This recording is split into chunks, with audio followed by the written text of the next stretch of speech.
दोस्तों, क्या आप जानते हैं हजरत खदीजा रजी अल्लाह अन्हा और रसूलुल्लाह सल्लल्लाहु अलैहि वसल्लम की शादी कैसे हुई और क्यों ये निकाह तारीख का सबसे खास रिश्ता बन गया?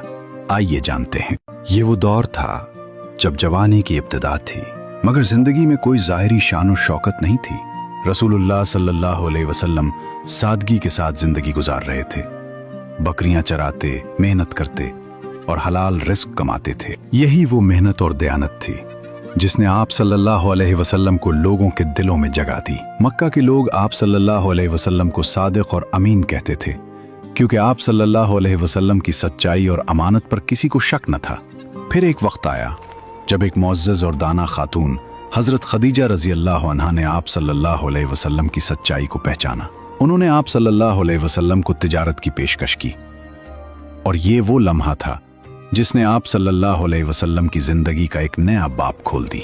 आप सल्लल्लाहु अलैहि वसल्लम उनके माल के साथ और मयस्सरा के हमरा शाम के सफ़र पर रवाना हुए। जब रसूलुल्लाह सल्लल्लाहु अलैहि वसल्लम मक्का वापस तशरीफ़ लाए तो हज़रत खदीजा रज़ी अल्लाह अन्हा ने अपने माल में ऐसी बरकत देखी जो उससे पहले कभी न देखी थी। ये सिर्फ तिजारत नहीं थी, ये अमानत, दयानत और सच्चाई का असर था। इधर मैसरा ने भी आप सल्लल्लाहु अलैहि वसल्लम के अखलाक, किरदार और सच्चाई की गवाही दी, और यही वो लम्हा था जब हज़रत खदीजा रज़ी अल्लाह अन्हा ने पहचान लिया कि ये वही शख्सियत हैं जिनकी वो तलाश में थी। हालांकि इससे पहले बड़े बड़े सरदार उनसे निकाह के ख्वाह थे, मगर उन्होंने सबको इनकार कर दिया था। फिर उन्होंने अपने दिल की बात अपनी सहेली नफीसा रज़ी अल्लाह अन्हा से कही। नफीसा रज़ी अल्लाह अन्हा ने जाकर रसूलुल्लाह सल्लल्लाहु अलैहि वसल्लम से बात की, और यूं एक मुक़द्दस रिश्ता कायम होने का आगाज हुआ। जब रसूलुल्लाह सल्लल्लाहु अलैहि वसल्लम इस रिश्ते पर राजी हो गए तो आप सल्लल्लाहु अलैहि वसल्लम ने ये मामला अपने चचाओं के सामने रखा। उन्होंने आगे बढ़कर हजरत खदीजा रज़ी अल्लाह अन्हा के खानदान से बात की और बाकायदा निकाह का पैगाम दिया। ये एक बावकार और बाइज्जत अंदाज था जिसमें खानदान के बड़ों ने अहम किरदार अदा किया।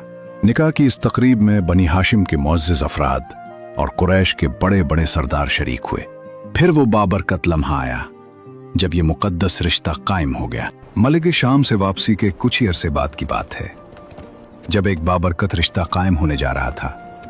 रसूलुल्लाह सल्लल्लाहु अलैहि वसल्लम ने सादगी के साथ निकाह फरमाया और महर में चंद ऊंट अता किए। उस वक्त हजरत खदीजा रज़ी अल्लाह अन्हा की उम्र 40 साल थी, और वो अपनी कौम में नसब, दौलत और दानाई के लिहाज से सबसे मुअज़्ज़ज़ और बावकार खातून थीं। हजरत खदीजा रज़ी अल्लाह अन्हा वो पहली खुशनसीब खातून थीं जिनसे रसूल अल्लाह सल्लल्लाहु अलैहि वसल्लम ने निकाह फरमाया, और उनकी वफात तक आप सल्लल्लाहु अलैहि वसल्लम ने किसी दूसरी खातून से शादी नहीं की। ये रिश्ता हमें सिखाता है कि असल खूबसूरती सच्चाई, वफादारी और किरदार में होती है। इस मुबारक रिश्ते से रसूलुल्लाह सल्लल्लाहु अलैहि वसल्लम की वो औलाद हुई जिन्होंने तारीख़ इस्लाम में ख़ास मकाम पाया। हज़रत इब्राहीम अलैहिस्सलाम के अलावा आप सल्लल्लाहु अलैहि वसल्लम की बाकी तमाम औलाद हज़रत खदीजा रज़ी अल्लाह अन्हा ही के बतन से थीं। सबसे पहले कासिम पैदा हुए, और उन्हीं के नाम पर आप सल्लल्लाहु अलैहि वसल्लम की कुन्नियत अबुल कासिम पड़ी। फिर ज़ैनब रज़ी अल्लाह अन्हा, रुक़या रज़ी अल्लाह अन्हा, उम्मे कुलसूम रज़ी अल्लाह अन्हा और फ़ातिमा रज़ी अल्लाह अन्हा पैदा हुई, और एक बेटे अब्दुल्ला भी पैदा हुए जिन्हें तैयब और ताहिर के लक़ब से याद किया जाता था। लेकिन यह भी एक आजमाइश थी कि आप सल्लल्लाहु अलैहि वसल्लम के तमाम बेटे बचपन ही में इस दुनिया से रुखसत हो गए।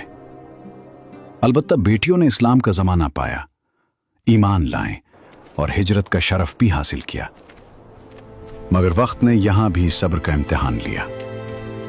हज़रत फ़ातिमा रज़ी अल्लाह अन्हा के सिवा बाकी तमाम बेटियाँ आप सल्लल्लाहु अलैहि वसल्लम की ज़िंदगी ही में वफ़ात पा गईं, और फिर वो लम्हा भी आया जब हज़रत फ़ातिमा रज़ी अल्लाह अन्हा भी आप सल्लल्लाहु अलैहि वसल्लम के विसाल के सिर्फ 6 माह बाद अपने वालिद से जा मिली।